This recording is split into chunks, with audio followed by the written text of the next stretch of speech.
Des députés la tête en sang, certains évacués sur des brancards.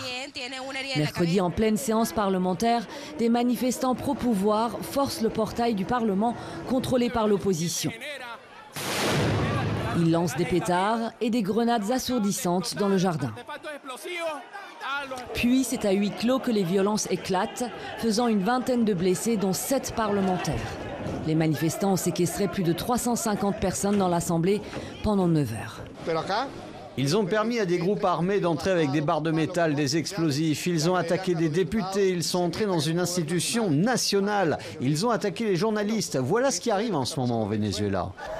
Pour le président du Parlement, l'attaque a été menée par des collectivos, des groupes de civils pro-Maduro. L'opposition dénonce des violences orchestrées par le gouvernement. Nous estimons que le maire de Caracas et le président Nicolás Maduro sont responsables de ce qui s'est passé ici. Au moment de l'attaque, le président Nicolás Maduro assistait à un défilé militaire pour l'anniversaire de l'indépendance du pays. Il s'est exprimé à la télévision pour nier toute implication. Je condamne fermement ces actes, au regard de ce que je sais pour le moment. Je ne serai jamais complice d'actes de violence, je les condamne.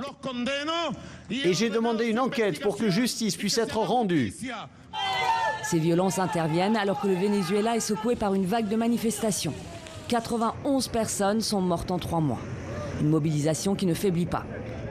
Mardi, les anti-Maduro étaient encore dans la rue pour demander le départ du président.